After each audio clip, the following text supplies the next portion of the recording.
Domain, in which Tom Pinch and his sister take a little pleasure, but quite in a domestic way, and with no ceremony about it. Tom Pinch and his sister, having to part for the dispatch of the morning's business immediately after the dispersion of the other actors in the scene upon the wharf, with which the reader has been already made acquainted, had no opportunity of discussing the subject at that time. But Tom in his solitary office, and Ruth in the triangular parlour, thought about nothing else all day, and when their hour of meeting in the afternoon approached, they were very full of it, to be sure. There was a little plot between them that Tom should always come out of the Temple by one way, and that was past the fountain. Coming through Fountain Court, he was just to glance down the steps leading into Garden Court, and to look once all around him, and if Ruth had come to meet him there, he would see her. Not sauntering, you understand, on account of the clerks, but coming briskly up, with the best little laugh upon her face that ever played in opposition to the fountain, and beat it all to nothing. For 50 to 1, Tom had been looking for her in the wrong direction, and had quite given her up while she had been tripping towards him from the first, jingling that little reticule of hers, with all the keys in it, to attract his wandering observation. Whether there was life enough left in the slow vegetation of Fountain Court for the smoky shrubs to have any consciousness of the brightest and purest-hearted little woman in the world, is a question for gardeners, and those who are learned in the loves of plants. But that was a good thing, for that same paved yard to have such a delicate little figure flitting through it, that it passed like a smile from the grimy old houses and the worn flagstones, and left them duller, darker, sterner than before, there is no sort of doubt. The Temple fountain might have leaped up 20 feet to greet the spring of hopeful maidenhood that in her person stole on, sparkling through the dry and dusty channels of the law. The chirping sparrows, bred in Temple chinks and crannies, might have held their peace to listen to imaginary skylarks as so fresh a little creature passed. The dingy boughs, unused to droop otherwise than in their puny growth, might have bent down in a kindred gracefulness to shed their benedictions on her graceful head. Old love letters, shut up in iron boxes in the neighbouring offices, and made of no account among the heaps of family papers into which they had strayed, and of which in their degeneracy they formed a part, might have stirred and fluttered with a moment's recollection of their ancient tenderness as she went lightly by. Anything might have happened that did not happen, and never will, for the love of Ruth. Something happened, too, upon the afternoon of which the history treats. Not for her love, oh no, quite by accident, and without the least reference to her at all. Either she was a little too soon, or Tom was a little too late. She was so precise in general that she timed it to a half-minute. But no Tom was there. Well, but was anybody else there, that she blushed so deeply, after looking round, and tripped off down the steps with such unusual expedition? Why, the fact is that Mr. Westlock was passing at that moment. The Temple is a public thoroughfare. They may write up on the gates that it is not, but so long as the gates are left open, it is, and will be, and Mr. Westlock had as good a right to be there as anybody else. But why did she run away then? Not being ill-dressed, for she was much too neat for that. Why did she run away? The brown hair that had fallen down beneath her bonnet, and had one impertinent imp of a false flower clinging to it, boastful of its licence before all men. That could have not been the cause, for it looked charming. Oh, foolish, panting, frightened little heart, why did she run away? Merrily the tiny fountain played, and merrily the dimples sparkled on its sunny face. John Westlock hurried after her. Softly the whispering water broke and fell, as roguishly as the dimples twinkled as he stole upon her footsteps. Oh, foolish, panting, timid little heart, why did she feign to be unconscious of his coming? Why wish herself so far away, yet be so flutteringly happy there? "I felt sure it was you," said John, when he overtook her in the sanctuary of Garden Court. "I knew I couldn't be mistaken." She was so surprised. "You're waiting for your brother," said John. "Let me bear you company." So light was the touch of the coy little hand that he glanced down to assure himself that he had it on his arm.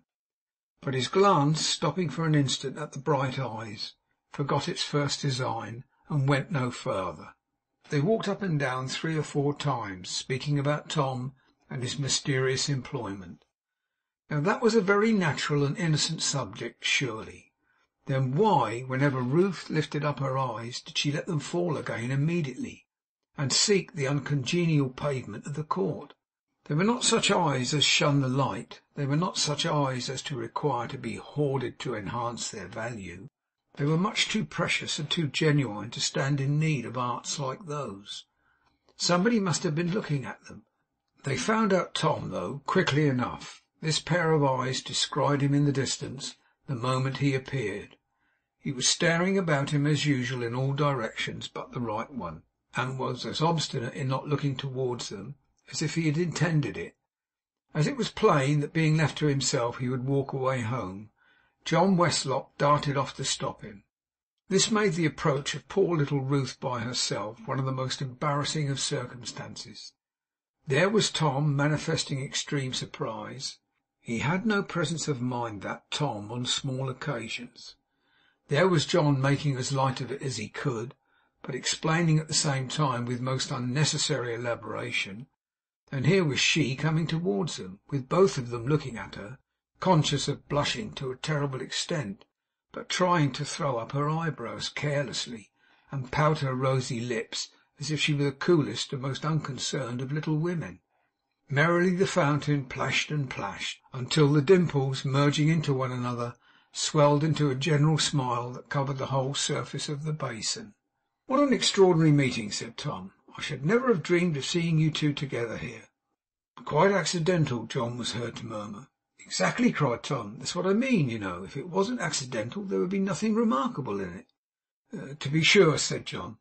"Such an out-of-the-way place for you to have met in," pursued Tom, quite delighted. "Such an unlikely spot." John rather disputed that. On the contrary, he considered it a very likely spot indeed.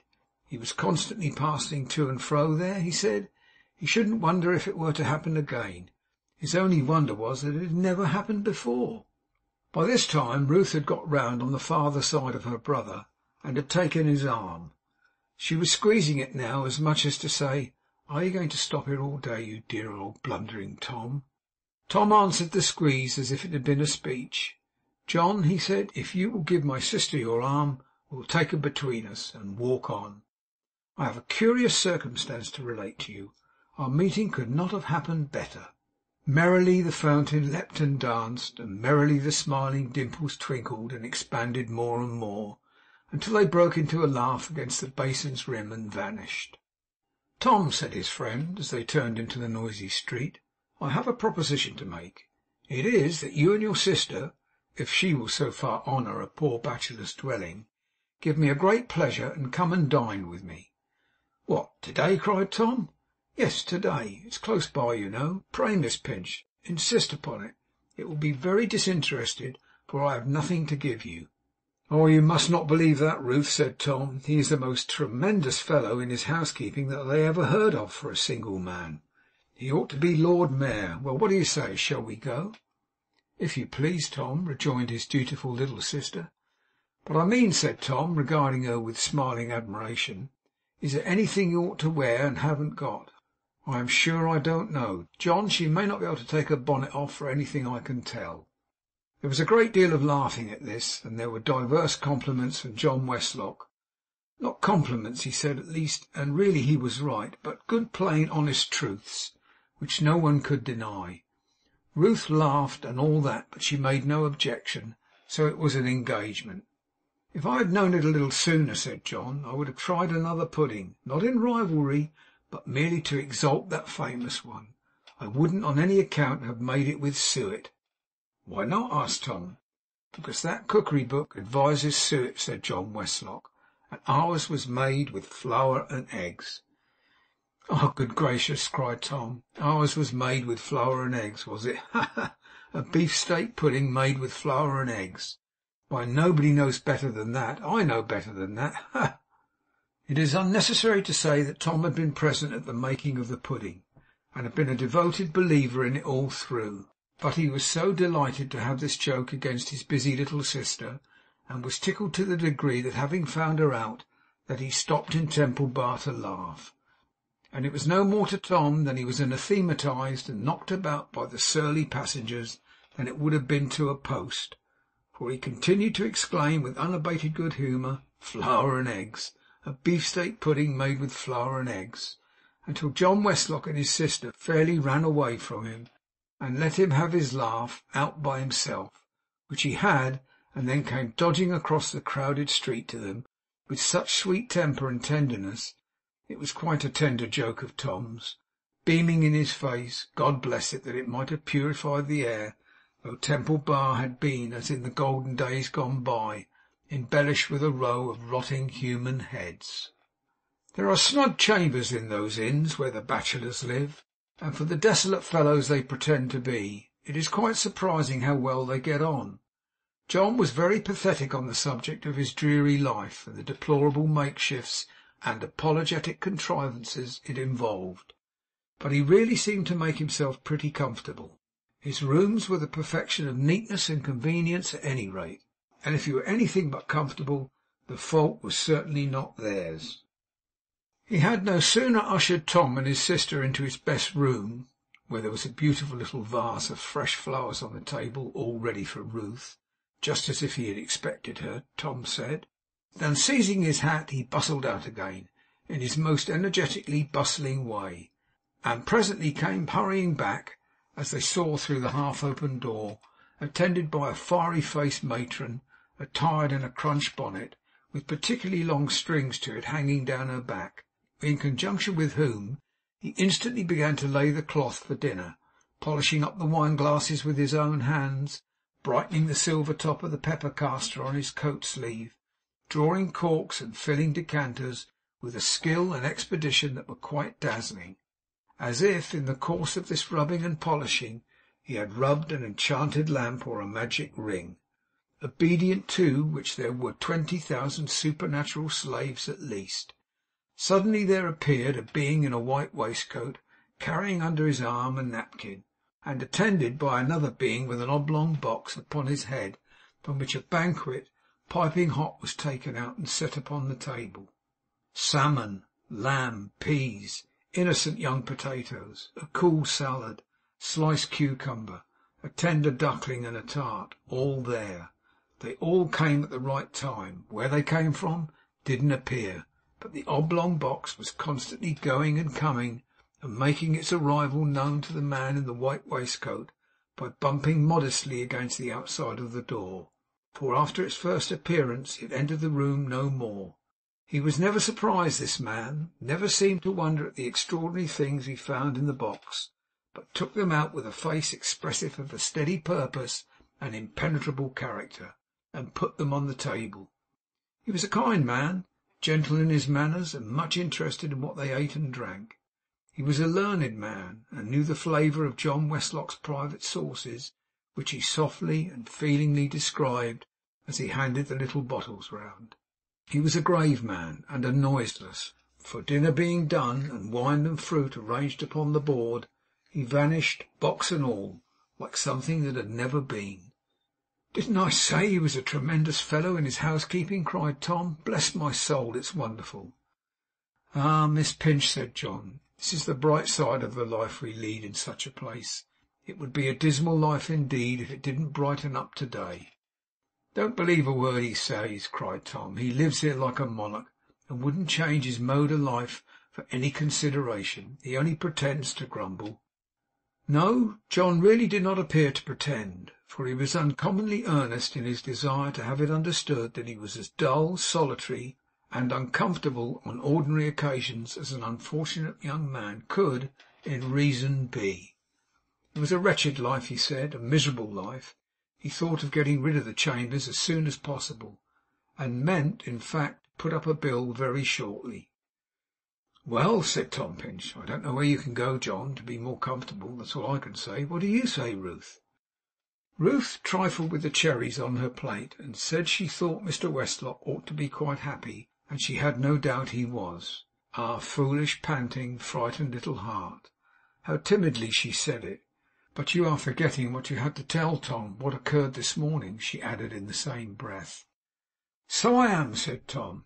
'We have been so talkative on other topics that I declare I have not had time to think of it.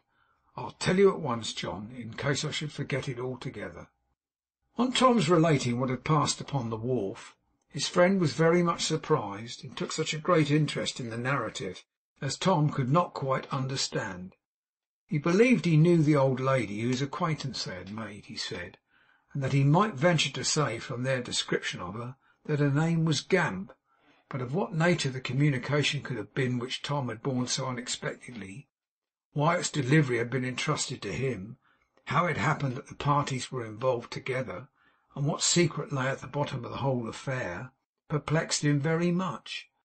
Tom had been sure of his taking some interest in the matter, but was not prepared for the strong interest he showed. It held John Westlock to the subject even after Ruth had left the room, and evidently made him anxious to pursue it further than as a mere subject of conversation. 'I shall remonstrate with my landlord, of course,' said Tom, 'though he is a very singular sort of man, and not likely to afford me much satisfaction, even if he knew what was in the letter.' 'Which you may swear he did,' John interposed. 'You think so?' 'I am certain of it.' 'Well,' said Tom, 'I shall remonstrate with him when I see him. He goes in and out in a strange way, but I will try and catch him tomorrow morning. On his having asked me to execute such an unpleasant commission, and I have been thinking, John, that if I went down to Mrs. What's-her-name's in the city, where I was before, you know, Mrs. Todgers, tomorrow morning, I might find poor Mercy Pecksniff there, perhaps, and be able to explain to her how I came to have any hand in the business.' 'You are perfectly right, Tom,' returned his friend after a short interval of reflection. 'You cannot do better. It is quite clear to me that whatever the business is, there is little good in it, and it is so desirable for you to disentangle yourself from any appearance of wilful connection with it, that I would counsel you to see her husband if you can, and wash your hands of it by a plain statement of the facts. I have a misgiving that there is something dark at work here, Tom. I will tell you why another time, when I have made an inquiry or two myself.' All this sounded very mysterious to Tom Pinch, but as he knew he could rely upon his friend, he resolved to follow this advice. But it would have been a good thing to have had a coat of invisibility wherein to have watched little Ruth when she was left to herself in John Westlock's chambers, and John and her brother were talking thus over their wine. The gentle way in which she tried to get up a little conversation with the fiery-faced matron in the crunched bonnet, who was waiting to attend her, after making a desperate rally in regard of her dress, and attiring herself in a washed-out yellow gown, with sprigs of the same upon it, so that it looked like a tessellated work of pats of butter, that would have been pleasant. The grim and griffin-like inflexibility with which the fiery-faced matron repelled these engaging advances, as proceeding from a hostile and dangerous power, who could have no business there unless it were to deprive her of a customer, or to suggest what became of the self-consuming tea and sugar and other general trifles.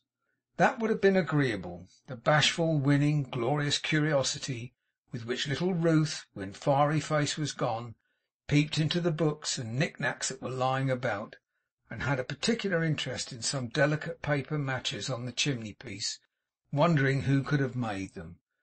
That would have been worth seeing.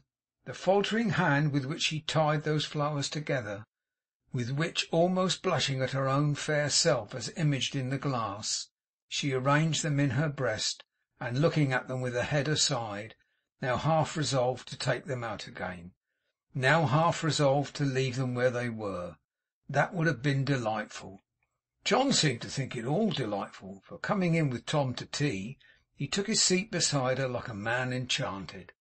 And when the tea service had been removed, and Tom, sitting down at the piano, became absorbed in some of his old organ tunes, he was still beside her at the open window, looking out upon the twilight. There is little enough to see in Furnival's Inn.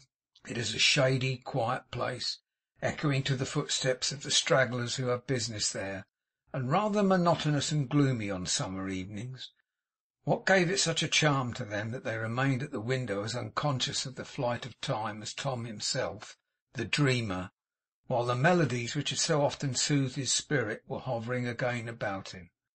What power infused into the fading light, the gathering darkness, the stars that here and there appeared, the evening air, the city's hum and stir, the very chiming of the old church clocks, such exquisite enthralment that the divinest regions of the earth spread out before their eyes, could not have held them captive in a stronger chain. The shadows deepened, and the room became quite dark. Still Tom's fingers wandered over the keys of the piano, and still the window had its pair of tenants. At length her hand upon his shoulder, and her breath upon his forehead, roused Tom from his reverie. "Dear me!" he cried, desisting with a start. "I'm afraid I've been very inconsiderate and unpolite." Tom little thought how much consideration and politeness he had shown. "Sing something for us, my dear," said Tom. "Let us hear your voice. Come." John Westlock added his entreaties with such earnestness that a flinty heart alone could have resisted them. Hers was not a flinty heart. Oh dear no, quite another thing. So down she sat, and in a pleasant voice began to sing the ballads Tom loved well.